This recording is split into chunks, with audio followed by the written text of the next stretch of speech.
সাংবাদিক বন্ধুগণ এবং প্রিয় দেশবাসী, আপনারা ইতিমধ্যে অবহিত হয়েছেন সংবাদ মাধ্যমে এবং এইমাত্র বিরোধী দলীয় চিফ হুইপ যেটা বললেন তিনিও অনেকটা স্পষ্ট করেছেন।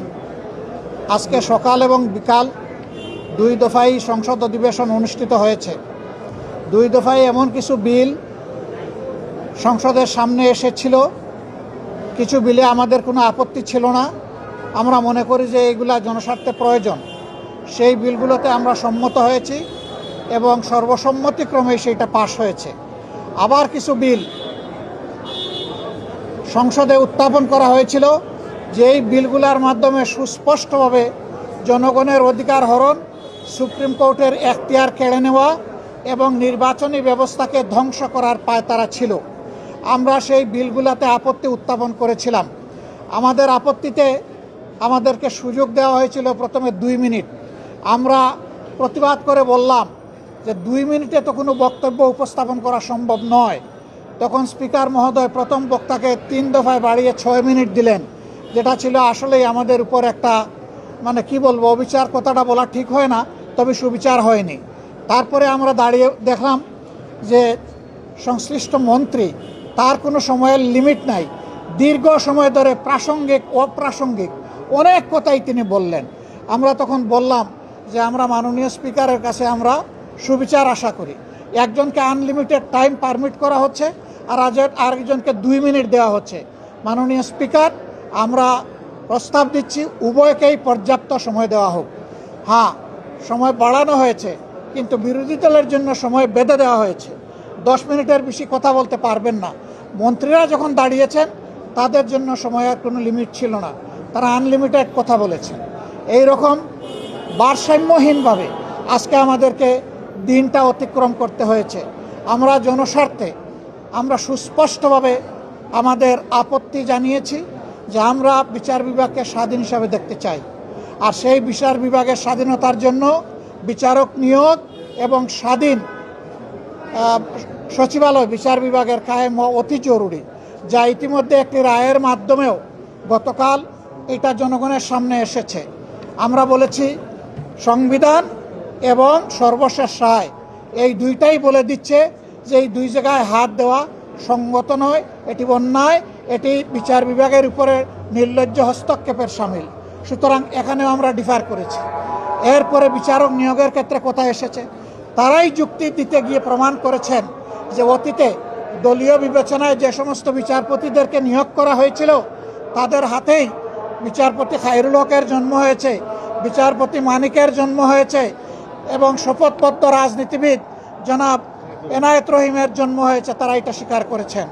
আমরা সেই জায়গাটাই ফোকাস করেছিলাম যে বিচার বিভাগের নিয়োগ যদি নির্বাহী বিভাগের কর্তৃত্বের ভিতরে থাকে তাহলে বিচার বিভাগে এই ধরনের দুর্ঘটনা ঘটতেই থাকবে এবং জনগণ ন্যায় বিচার থেকে বঞ্চিত হবেন।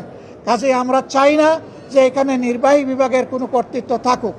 ইন্টারিম গভর্নমেন্ট যে অধ্যাদেশ জারি করেছিল সেখানে কার্যত নির্বাহী বিভাগের কোনো প্রভাব ছিল না। তারা আগেরটাই ফিরে গিয়ে তারা প্রমাণ করলেন হাসিনা খারাপ কিন্তু হাসিনার নীতি ভালো। আমরা সেম বলতে বাধ্য হয়েছি। এটা কখনো হতে পারে না। যে পদ্ধতি ফ্যাসিবাদের জন্ম দিয়েছিল সেই পদ্ধতি আবার বাংলাদেশের বিচার ব্যবস্থায় ফিরে আসুক, এটা আমরা কামনা করি না, এটা আমরা চাই না। এখানেও আমরা আমাদের তীব্র প্রতিবাদ রেকর্ড করেছি। এরপরে আপনারা দেখেছেন স্থানীয় সরকার বিল। স্থানীয় সরকারের 4টা বিল ছিল, জেলা পরিষদ, উপজেলা পরিষদ, সিটি কর্পোরেশন এবং পৌরসভা। এই সব জায়গায় বেপরোয়াভাবে অনেক জায়গায় ইতিমধ্যে দলীয় প্রশাসক নিয়োগ করে এই জায়গাগুলোকে কলুষিত করা হয়েছে।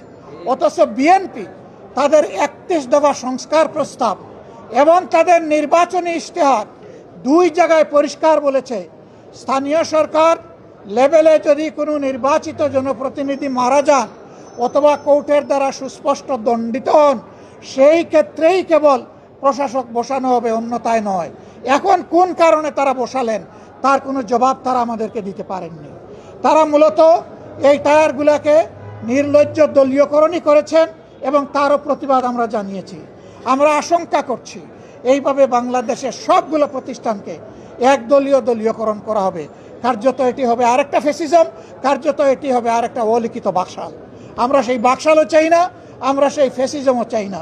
এই জন্য এই ব্যাপারে আমরা সংবিধান থেকেই যুক্তি উত্থাপন করেছি এবং এই ব্যাপারে অতীতের অনেকগুলা গুরুত্বপূর্ণ মামলা, কুদরতে এলাহি বা বার্সার সরকার, তারপরে মাজদার হোসেন বার্সার সরকার, এই মামলাগুলো আমরা সামনে এনেছি রেফারেন্স।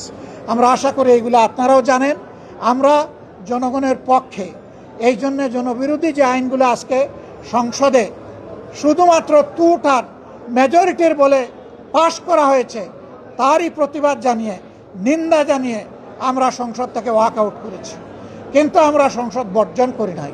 আমরা যাব, জনগণের হয়ে কথা বলবো, জনগণের স্বার্থের পক্ষে অবস্থান অক্ষুণ্ণ রাখবো।